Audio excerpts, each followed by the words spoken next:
Hello everyone and welcome back to UGC NET mentor. I hope you are doing well guys. आज की इस lecture में discuss करेंगे हम important MCQs and previous questions on people development environment. काफी important class रहने वाली है। This is episode number 9 of this series, that is important MCQs and previous question series. Guys मैं आपको बता दूं जिनको नहीं पता है कि यहाँ पर मैं आपको पेपर 1 के ऑल 10 यूनिट्स मैंने कवर करवाने का प्लान किया था, जिसमें हम एपिसोड नंबर 9 पे हैं, 9th यूनिट पे हैं इस टाइम पर हम, जिसमें मैं आपको इंपॉर्टेंट एमसीक्यूज और प्रीवियस ईयर की क्वेश्चंस जो है उसको मैं कवर करवा दूं। अभी तक आपने इससे पहले के एपिसोड नहीं देखे तो देख लेना। इन सभी एपिसोड की मैंने प्लेलिस्ट बना दी है। इस प्लेलिस्ट का लिंक मैं इसी वीडियो के डिस्क्रिप्शन बॉक्स में दे दूंगा, वहां पे जाकर के आप इन प्लेलिस्ट को ओपन करके इन सभी लेक्चर्स को देख सकते हो।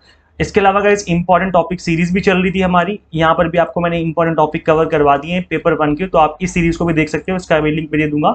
अभी एट प्रेजेंट में करंट अफेयर्स की सीरीज चला रहा हूँ, तो आप इसको भी फॉलो कर सकते हो। इसकी प्लेलिस्ट का भी लिंक मैं नीचे इस वीडियो के डिस्क्रिप्शन बॉक्स में दे दूंगा। This is about me. I have worked as an assistant professor in SGIT school of management GGS IP university Delhi for more than 3 years and these are my some small achievements. Guys इससे पहले हम आगे बढ़े, मैं आपको बता दूं कि हमारा आप टेलीग्राम ग्रुप ज्वाइन कर सकते हैं। यहाँ पे आपको क्लासेस के अपडेट मिलते रहते हैं कि कौन सी क्लास कब होनी है, एंड इसके अलावा कोई भी इंपॉर्टेंट अपडेट होता है जो कि मैं वीडियो के थ्रू नहीं दे पाता हूँ, मैं आपको टेलीग्राम ग्रुप के थ्रू या फिर इंस्टाग्राम के थ्रू दे देता हूँ। तो आप हमें इंस्टाग्राम पे फॉलो कर सकते हैं यूजीसी नेट मेंटर के नाम से। यहाँ पे भी मैं आपको अपडेट टाइम टू टाइम देता रहता हूँ।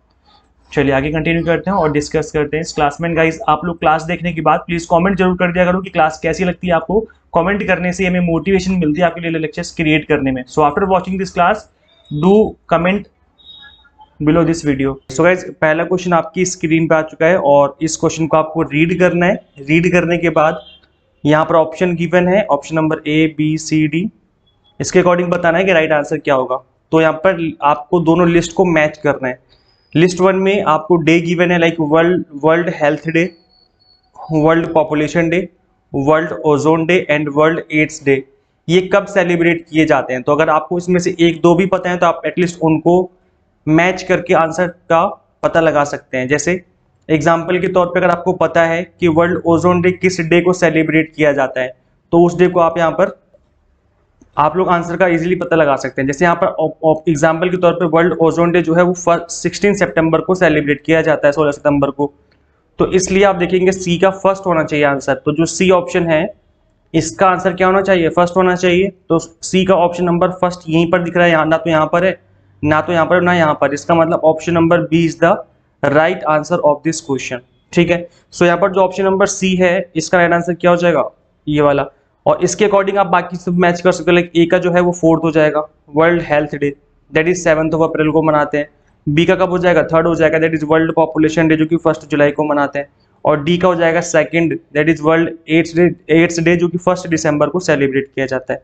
तो इस तरीके से आप इनको याद रखिएगा। इस कई बार इंपॉर्टेंट डेज भी पूछ लिए जाते हैं। अब यहाँ पर इंपॉर्टेंट जो डेज हैं ये आप देखेंगे कि आपके जो पीडी है ना, पीपल डेवलपमेंट इन्वायरमेंट, इससे रिलेटेड ही क्वेश्चन है ये। क्योंकि यहाँ पर world health day, world population day, ozone day, AIDS day, ये सब आपका पीपल डेवलपमेंट इन्वायरमेंट का ही पार्ट है। तो इस तरीके का जो क्वेश्चन है वो भी एग्जाम में बन सकता है। तो आप लोग इन जो इंपॉर्टेंट सेलिब्रेट होते हैं डेज, इनको आप एटलीस्ट एक बार गो थ्रू कर लें। यहाँ पे मैं थोड़ा सा इनको एक्सप्लेन कर देता हूँ। जो वर्ल्ड हेल्थ डे है is a global health awareness day celebrated every year on 7th April under the sponsorship of the world health organization. तो WHO जो है वो इसको स्पॉन्सर करती है और वो बोलती है कि इसको आप लोग सेलिब्रेट करें, as well as other related organization. In 1948 the WHO held the first world health assembly. तो 1948 में पहली इसकी असेंबली हुई थी। नेक्स्ट इसमें आता है वर्ल्ड पॉपुलेशन डे। ये भी एक आपका एनुअल इवेंट है, पॉपुलेशन डे, जो कि हर साल 11 जुलाई को सेलिब्रेट किया जाता है, which seeks to raise awareness of global population issues. The event was established by Governing Council of the United Nations Development Program in 1989। तो 1989 के बाद से इसको सेलिब्रेट किया जाता है, जो कि यूनाइटेड नेशंस डेवलपमेंट प्रोग्राम के अकॉर्डिंग इसको बनाया गया था। वर्ल्ड एड्स डे जो है वो 1 दिसंबर को मनाते हैं, 1988 से इसको सेलिब्रेट किया जा रहा है। ये एक इंटरनेशनल डे है जो कि अवेयरनेस फैलाने की कोशिश की जाती है एड्स से रिलेटेड, जो पैंडेमिक हुआ था, cause by the spread of HIV infection and morning these who have dead of the disease. तो यहाँ पर मॉर्निंग भी मतलब शोक भी मनाया जाता है कि जो लोग इस वजह से मर गए थे। स्टार्टिंग में तो पता नहीं चला था कि कौन सी बीमारी है, बाद में जब इसको डायग्नोज किया गया तब पता चला कि अच्छा इस तरह की कोई बीमारी फैल रही है। स्टार्टिंग में तो पता ही नहीं चल रहा था कि बीमारी क्या है, क्यों लोग बीमार हो रहे हैं। 16 September was design designated by the United Nations General Assembly as the International Day for the preservation of ozone layer। तो जो ओजोन को बचाने के लिए 16 सितंबर को सेलिब्रेशन मनाया जाता है। This designation had been made on 19 December 2000 in commemoration of the date 1987 on which nations signed the Montreal Protocol on the substance deplete ozone layer। तो आपको पता है कि जो मॉन्ट्रियल प्रोटोकॉल है वो भी ओजोन लेयर की डिप्लेशन से ही किससे रिलेटेड है, इसके लिए मॉन्ट्रियल प्रोटोकॉल बनाया गया था। तो तब से ही इन चीज़ों को जो है सेलिब्रेट करने की कोशिश की जा रही है, जो कि ओजोन लेयर को लेकर के अवेयरनेस फैलाते हैं। ठीक है, तो यहाँ पर चार मैंने अलग अलग चीज़ों को एक्सप्लेन कर दिया है। जो हिंदी मीडियम वाले बच्चे पढ़ लीजिए, वैसे मैंने बता ही दिया है, हिंदी में एक्सप्लेन किया, तो आई थिंक आपको भी जो चीज़ें वो क्लियर हो गई होंगी। इसके बाद गाइस जो नेक्स्ट क्वेश्चन है दैट इज लहर। लहर इज ए नेचुरल डिजास्टर। लहर जो एक नेचुरल डिजास्टर, जो कि किस नेचुरल डिजास्टर से रिलेटेड है?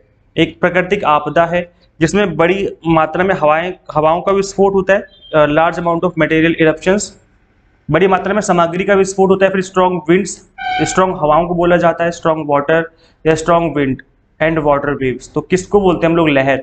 नाम से कुछ पता चल रहा है लहर का मतलब क्या होगा? लहर का मतलब है कि eruption of large amount of material. Lahar is a type of natural disaster closely related to volcanic eruption. Volcanic eruption के जैसा ही होता है और and involves a large amount of material including mud, rock and ash sliding down the side of the volcano at a rapid pace. तो जहां पर volcano फटते हैं उसके साइड में ऐसे नहीं स्पीड से बहता है, जैसे यहाँ पर वॉल्केनो फट गया तो यहाँ पर लावा नहीं बहता, बह के आता है नीचे, ये लहर, इसको इसी को बोलते हैं लहर। These flows can destroy entire town in second and kill thousands of people। और जो यहाँ पर जो लावा बहता है ना, गरम गरम लाल लाल कलर का होता है, तो अगर यहाँ पर सपोज करो किसी के घर है या इस तरीके से कोई यहाँ पर रहता है या कुछ है, तो वो सबको जला के राख कर देगा, बिकॉज वो बहुत ही ज़्यादा टेम्परेचर का जो है उसके अंदर टेम्परेचर पाया जाता है।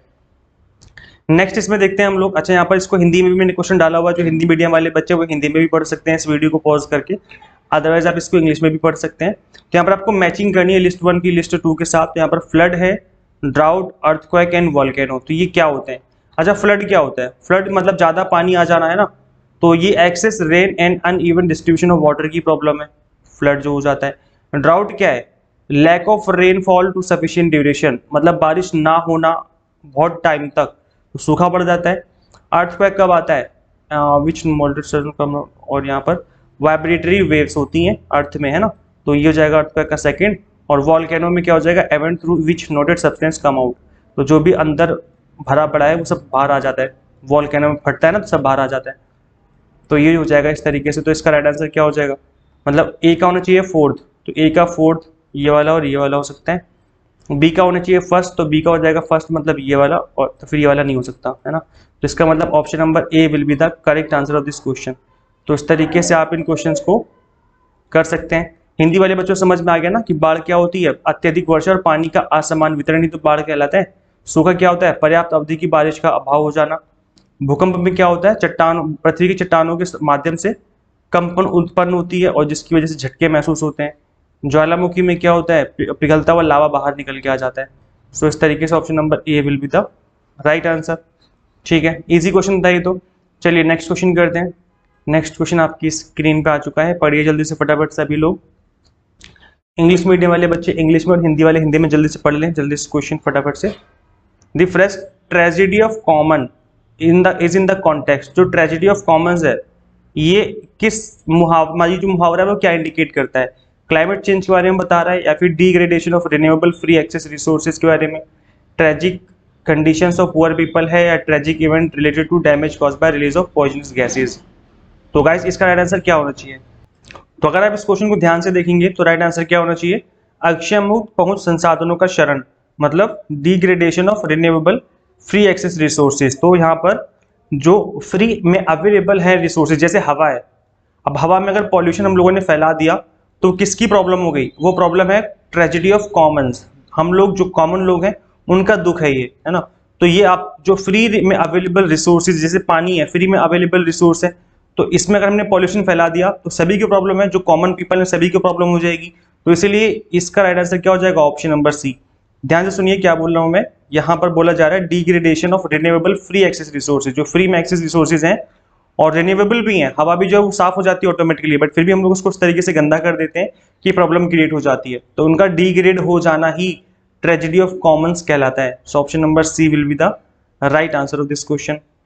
नेक्स्ट क्वेश्चन है irritation in the eyes caused by the pollutant. इसमें से कौन सा ऐसा पॉल्यूटेंट है जो कि हमारे आंखों में जलन पैदा कर देता है। तो इस तरह का जो क्वेश्चन है वो भी एग्जाम में बन सकता है, बिकॉज आपके एग्जाम में इस तरह के क्वेश्चन बहुत बनते हैं। याद है हमने एक टॉपिक डिस्कस किया था, effect on human life, pollutant, effect of pollutant on human life, याद है, effect of pollutant on human life करके। तो ये जो था काफी इंपॉर्टेंट टॉपिक है, यहाँ से एग्जाम में क्वेश्चन बनते हैं, और ये जो क्वेश्चन है आपका वहीं से उसी टॉपिक से बना हुआ है। सो गाइज इसका जो राइट आंसर हो जाएगा that will be nitrous oxide. Nitrous, that is option number D is the right answer, जिसकी वजह से हमारे आंखों में जलन स्टार्ट हो जाती है। तो देखते हैं इसका एक्सप्लेनेशन क्या है। While air pollution has taken a toll on overall health of individuals, many people are experiencing burning sensation in the eyes too. This is being mainly caused by the presence of pollutant in the air consisting of nitric oxide, sulfur and nitrogen dioxide present in the air, leading to irritation in the eyes. तो इस वजह से आपकी आंखों में जो जलन है वो स्टार्ट हो जाती है। नाइट्रिक ऑक्साइड एक मेन रीजन है आपकी आंखों में जलन का, तो आप इसको याद रखें। इसके अलावा नाइट्रोजन डाइऑक्साइड भी से भी प्रॉब्लम हो जाती है, और ओनली सल्फर है तो प्रॉब्लम हो जाएगी, ठीक है, सल्फर डाइऑक्साइड नहीं, ओनली सल्फर से प्रॉब्लम स्टार्ट हो जाती है। तो ये जो प्रॉब्लम्स है वो ये बहुत ज़्यादा खतरनाक है आपकी आंखों के लिए। नेक्स्ट क्वेश्चन आपकी स्क्रीन पे, दैट इज कि इनको मैच करना है, आपको दो लिस्ट दी हुई है, ozone hole, green house effect, natural hazard and sustainable development. तो आपको इसमें से मैच करना है। ओजोन होल किसकी वजह से होता है, बताइए चलिए। ओजोन होल जो है ये रिलेटेड है अल्ट्रा वायलेट रेडिएशन से। तो अगर ओजोन होल हो गया तो अल्ट्रा वायलेट रेडिएशन अंदर आ जाएगी। ग्रीन हाउस इफेक्ट क्या होता है, ये रिलेटेड है मीथेन से। मीथेन जो गैस होती है वो आपकी ग्रीन हाउस गैस होती है, तो इसकी वजह से इसका इफेक्ट होता है। नेचुरल हजार्ड कौन सा है इसमें, सुनामी जो होती है वो आपकी नेचुरल हजार्ड होती है, ठीक है, हैजर्ड। और सस्टेनेबल डेवलपमेंट का हो जाएगा इको सेंट्रिज्म, तो ये हो जाएगा इसका राइट आंसर। तो ऑप्शन नंबर ए ओजोन होल जो है बी, तो फर्स्ट का बी होना चाहिए, तो फर्स्ट का बी मतलब ये वाले ऑप्शन हो जाएगा, बिकॉज बी यहाँ पर कहीं भी नहीं है ना। तो और सेकंड का सी होना चाहिए, सेकंड का होना चाहिए सी मीथेन, ठीक है। तो ऑप्शन नंबर ए हो जाएगा इसका राइट आंसर, ठीक है। इस तरीके से आप पता लगा सकते हैं गाइस। यहाँ पर एक चीज मैं आपको और बता दूं कि अगर आपको एक भी पता है, जैसे आपको नहीं पता बाकी सारे, बस आपको ये पता है कि नेचुरल हैजर्ड होता है आपका सुनामी, ठीक है। तो जो नेचुरल हैजर्ड है वो आपका सुनामी है। तो अगर आपको ये भी पता है थर्ड का ऑप्शन नंबर ए, तो आप देखेंगे थर्ड का ऑप्शन नंबर ए में 1 2 3 ये तो नहीं हो सकता, इस तरीके से आप एलिमिनेट कर सकते हो। और इसके अलावा अगर आपको पता है कि ग्रीन हाउस इफेक्ट अगर मीथेन गैस से होता है, मतलब बी का सेकंड का ऑप्शन नंबर सी होना चाहिए, तो सेकंड का ऑप्शन नंबर सी, मतलब इसमें से कोई एक आंसर है ए और सी में से। तो इस तरीके से भी आप एलिमिनेशन वाले मेथड से भी पता लगा सकते हो, जितने आपको ऑप्शन पता है एटलीस्ट उनको मैच करके भी आप आंसर का पता लगाने की कोशिश कर सकते हैं, ठीक है। समझ में आ गया, आगे बढ़े। ओके, नेक्स्ट क्वेश्चन है आपका, which of the following pollutant is not emitted from the transport sector. निम्नलिखित में से कौन सा प्रदूषक परिवहन क्षेत्र से उत्सर्जित नहीं होता है। तो इन चारों ऑप्शन में आपको बताना है देख करके कि भाई इसमें से ट्रांसपोर्ट सेक्टर से कौन सा ऐसा पॉल्यूटेंट है जो कि नहीं निकलता है। तो ऑक्साइड ऑफ नाइट्रोजन निकलता है, कार्बन मोनोऑक्साइड ये तो बहुत ज़्यादा निकलता है और खतरनाक भी होता है ये। पॉली एरोमेटिक हाइड्रोकार्बन्स ये भी निकलते हैं। एक क्लोरोफ्लोरोकार्बन है जो कि ट्रांसपोर्ट सेक्टर से नहीं बल्कि एसी से निकलता है। एसी हो गया, आपका फ्रिज हो गया, याद है आप लोग मैंने बताया था क्लोरोफ्लोरोकार्बन। और इसके अलावा जो आपके एरोसोल कैन होते हैं ना, जो आप लोग होली में यूज करते हैं कलर डालने के लिए दूसरे के ऊपर, जो कैन नहीं आती बोतल आती है स्प्रे वाली, उससे भी निकलता है क्लोरोफ्लोरोकार्बन। और इसके अलावा आपके जो पेंट करने के लिए आप लोग जो बोतल स्प्रे वाली बोतल अगर यूज करते हैं, परफ्यूम डालने के लिए यूज करते हैं, तो उनसे भी निकलता है। तो ये जो है रीजन है आपके क्लोरोफ्लोरोकार्बन की। इसका मतलब ट्रांसपोर्ट सेक्टर जो है ना, जो आपका परिवहन क्षेत्र है, वहां से क्लोरोफ्लोरोकार्बन नहीं निकलता है। तो यहाँ से यही पूछा गया था कि नहीं होता है, ये बताना था। तो ऑप्शन नंबर बी हो जाएगा right answer of this question, ठीक है। आई होप क्लियर हो गया है। चलिए आगे बढ़ते हैं। अच्छा मैं बता दूं क्लोरोफ्लोरोकार्बन के बारे में थोड़ा सा। सो क्लोरोफ्लोरोकार्बन को हम शॉर्ट में कहते हैं CFC, are non toxic non flammable chemical containing atoms of carbon, chlorine and fluorine. तो ये नॉन टॉक्सिक होता है, मतलब जहरीला नहीं है। अगर आपने इसको सूंघ लिया तो आपके अंदर कोई जहर नहीं जाएगा, और ना ही नॉन फ्लेमेबल है, इसमें आग भी नहीं लगती इस गैस में। लेकिन ये खतरनाक होता है हमारे ओजोन लेयर के लिए। Containing atoms of carbon, chlorine and fluorine, they are used in the manufacture of aerosol spray. याद है इस पे एरोसोल स्प्रे क्या होती है? मैंने आपको बताया था कि जो परफ्यूम की बोतल होती है या जो कलर डालने वाले स्प्रे होते हैं। Blowing agent for forms and packing materials as solvent and is refrigerant. Refrigerant में होता है and individual CFC molecules are labelled with unique numbering system. तो इस तरीके से, और ये जो है आपका ओजोन लेयर को सबसे ज्यादा नुकसान पहुंचाता है, तो ओजोन लेयर के लिए खतरनाक है ये। नेक्स्ट क्वेश्चन आपके, the Ganga action plan was initiated during the year. Ganga action plan जो है वो कौन से साल में स्टार्ट किया गया था? गंगा कार्य योजना किस ईयर में इसकी स्टार्टिंग हुई थी? तो गाइस इसका जो राइट आंसर हो जाएगा that will be option number A, that is 1986। 1986 में गंगा एक्शन प्लान की स्टार्टिंग हुई थी। सो option number A is the right answer of this question. Ganga Action Plan was launched in the year 1986 on 14 January. Its main aim was to lower the population, improve the quality of water in the Ganga River by diversion and treatment of domestic sewage, toxic waste from identified point solution sources of pollution. तो 1986 से हम गंगा को साफ करने की कोशिश कर रहे हैं, लेकिन गंगा को अभी तक हम साफ नहीं कर पाए। इसमें प्रॉब्लम ये कि गंगा जो नदी बहुत बड़ी नदी है, कोई छोटी मोटी नदी नहीं है, इंडिया की लॉन्गेस्ट नदी में से है। और इसमें प्रॉब्लम ये गाइस कि हर तरीके का जो नाला है, नाले की पानी है, सीवेज का पानी, वो सब ज्यादा तो नदियों में ही है, और गंगा एक नदी है तो ऑब्वियस सी बात है सब कुछ बहता हुआ उसी में जाके गिरेगा। लेकिन हम इसको साफ इस तरीके से कर सकते हैं कि जैसे पानी गिरता है इससे पहले यहाँ पर बड़े बड़े फिल्टर लगा दिए जाएं। अब फिल्टर का मतलब ये नहीं कि जो आरओ वाला जो पानी वही बन बन के गिरेगा। फिल्टर का मतलब है कि एटलीस्ट जो बहुत ज्यादा हार्मफुल इसमें गैसें होती हैं पानी में, या फिर जो हार्मफुल पॉल्यूटेंट है उनको एटलीस्ट हम यहाँ पर खत्म कर सके। इस बड़े वाले यहाँ पर जो बड़े बड़े लेवल के लगे होंगे ना आपके फिल्टर, तो जब वो नदी में पानी गिरेगा इससे पहले एटलीस्ट हम जो बहुत ज्यादा पॉल्यूटेंट क्रिएट करते हैं एटलीस्ट उसको हम खत्म कर सकें, फिर जाके नदी में गिर जाए वो। तो इस तरीके से चलेगा, लेकिन हम लोग इन चीजों पे भी फोकस नहीं कर पाए अभी तक। लेकिन पहले से सुधार हुआ है, ऐसा नहीं कि सुधार नहीं हुआ है, पहले के कंपेरिजन में काफी सुधार हुआ है, लेकिन उस लेवल का नहीं हुआ जिस लेवल का डिजायर था या जिस लेवल की बात की गई थी इसमें। तो वो जो चीज है वो देखने को नहीं मिली अभी तक। नेक्स्ट क्वेश्चन है the most recurring natural hazard.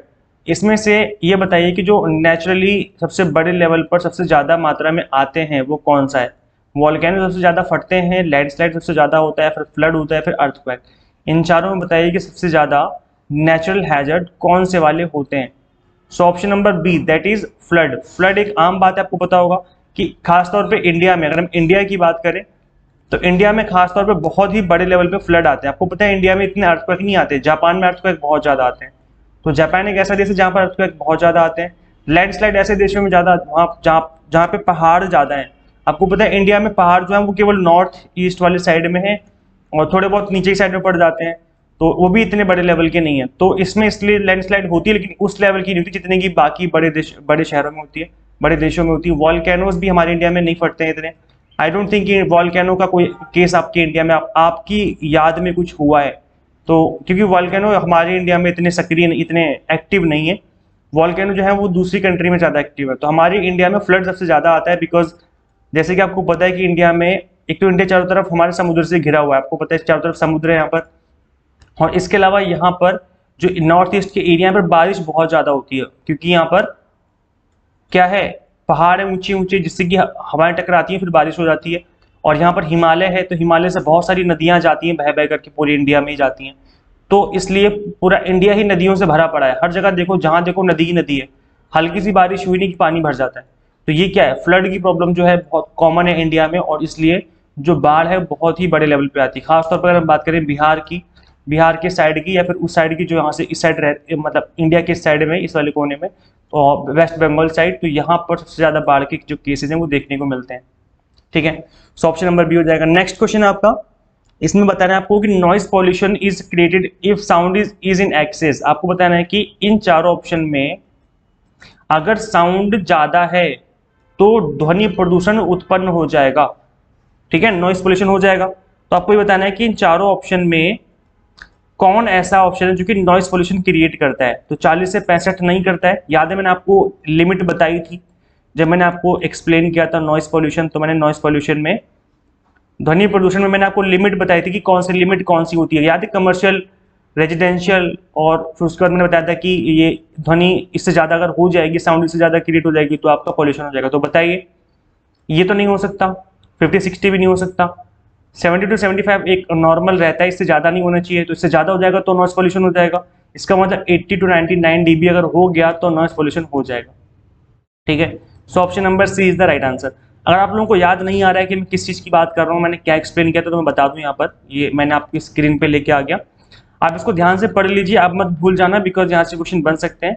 So option number third जो है राइट आंसर हो जाएगा, grades of ambient noise pollution are as follows. तो मैंने आपको बताया था कि जो हमारी इंडिया में noise pollution control and regulation rules 2000 में सन 2000 में बने थे, इसके अकॉर्डिंग इंडस्ट्रियल एरिया में 70 से 75 के बीच में डेसिबल, डीबी का मतलब क्या होता है, डेसिबल होना चाहिए, इससे ज़्यादा नहीं होना चाहिए। कमर्शियल की लिमिट, इंडस्ट्रियल की लिमिट है ये, कमर्शियल एरियाज की लिमिट है 55 से 65 के बीच में, डेसिबल के बीच में, इससे ज़्यादा नहीं होना चाहिए।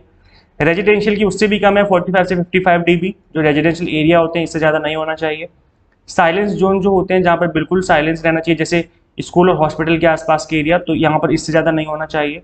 इंडोर लिमिट, अगर आपके घर के अंदर की बात करें तो घर के अंदर 30 डेसिबल से नीचे ही रहना चाहिए, इससे ज़्यादा नहीं होना चाहिए।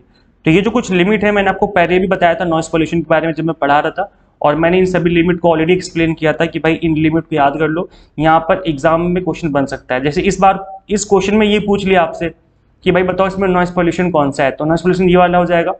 हो सकता है नेक्स्ट टाइम ये पूछ लें कि बताओ अकॉर्डिंग टू इंडिया में जो रूल बने थे सन 2000 में, उसके अकॉर्डिंग जो कमर्शियल एरिया है, कमर्शियल एरिया का जो नॉइस होना चाहिए, उस नॉइस लेवल का कितनी रेंज बताई गई है, या इंडस्ट्रियल एरिया की कितनी रेंज बताई गई है।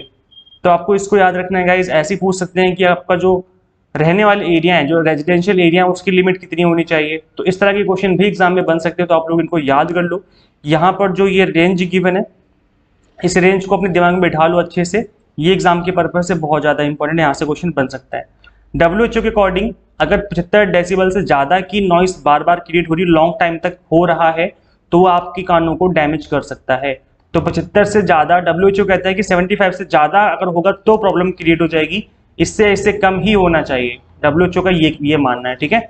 सो यहाँ पर अगर आप ऑप्शन देखें, यहाँ पर अगर हम WHO के अकॉर्डिंग भी देखें तो 75 से ज़्यादा बोला गया है ना, ज़्यादा होगा तो प्रॉब्लम क्रिएट होगी।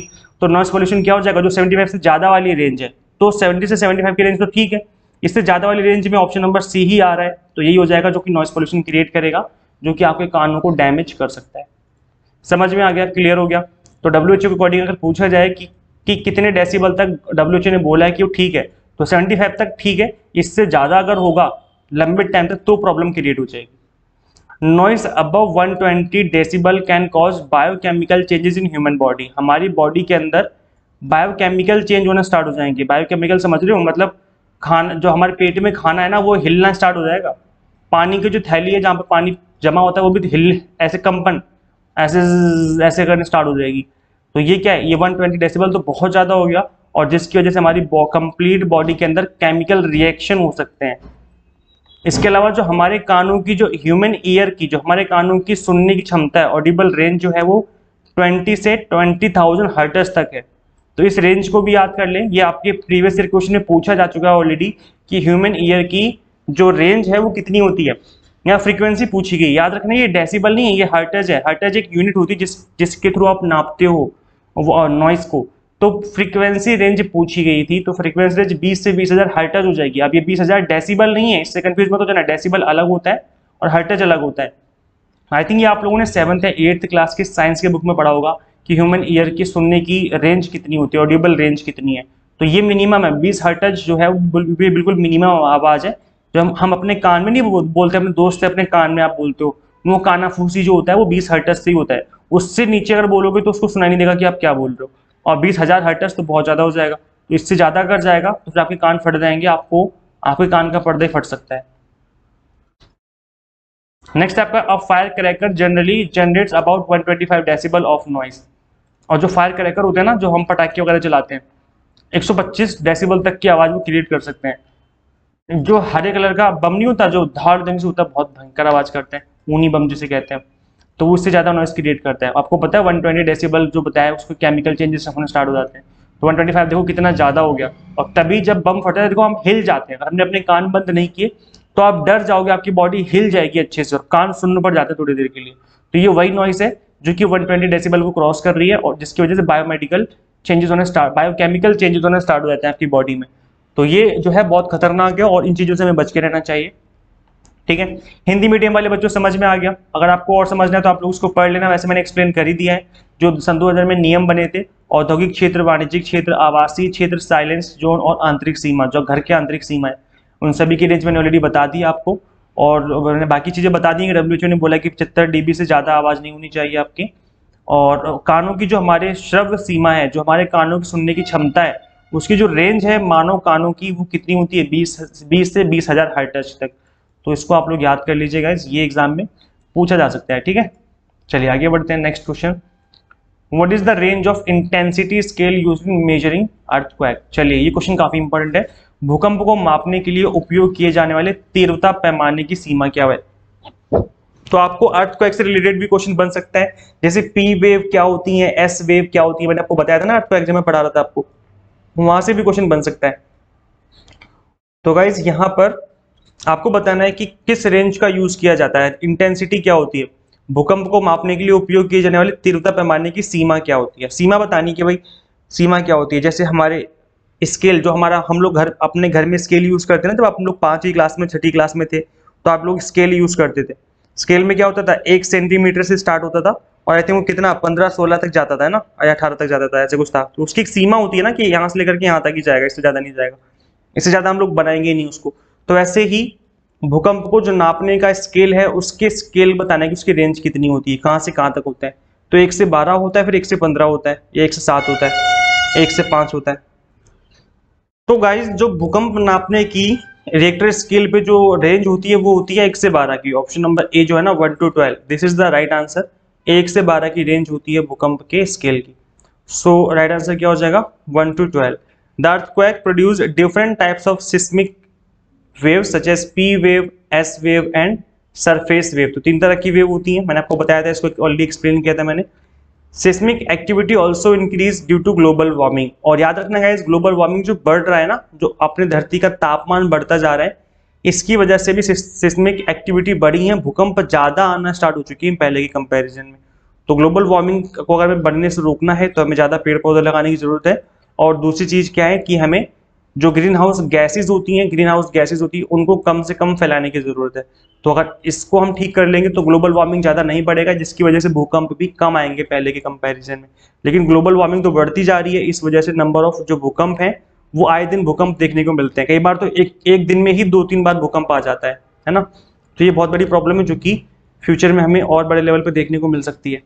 गाइज इसके अलावा आप इस चीज़ को याद कर लो कि जो इंस्ट्रूमेंट यूज किए जाते हैं को नापने के लिए, वो सिस्मोग्राफ होता है, रिएक्टर स्केल होता है और सिस्मोग्राफ और